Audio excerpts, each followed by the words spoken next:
What do you think of this spot, buddy? Not too shabby, huh? Haven't been here in a while. Hey everybody, Jeff Evely here out in Cape Breton, Nova Scotia. Check out this winter wonderland. And it's time for another episode of Things Pierre Poilievre Will Not Say. The last time I did one of these things was right after the Bondi Beach massacre, when he went on the amorphous Rosemary Barton show, and he wouldn't even say radical Islamic terror, and he sure as heck didn't say mass immigration.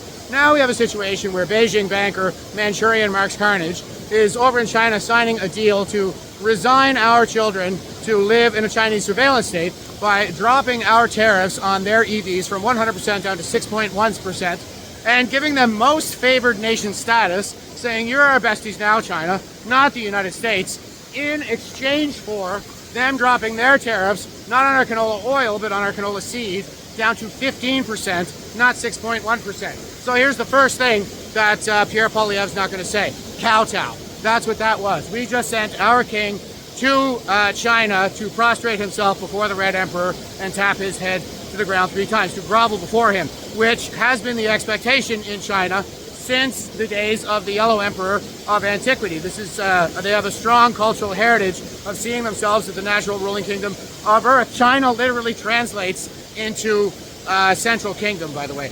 And why is this happening? Well, who set up these deals in the first place for all of this canola and potash out of Saskatchewan to go to China? It was Pierre Elliott Trudeau. And what's happening with that now? Now they get to use that as leverage against us, so that they can force more of their unwanted solutions on us, like these Chinese EVs, which are just going to be Huawei on wheels, and they're going to use them to spy on us by applying their national intelligence law passed in 2017 that gives them the power to boss around their corporations for the purpose of intelligence collection and espionage.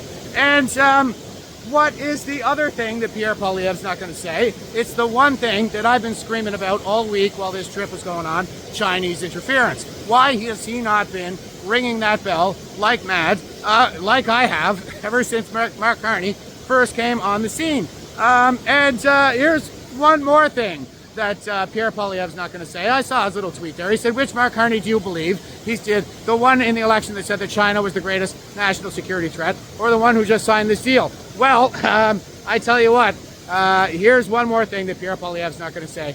Traitor. That's why. All right, guys. Thank you very much. Have yourselves a good day.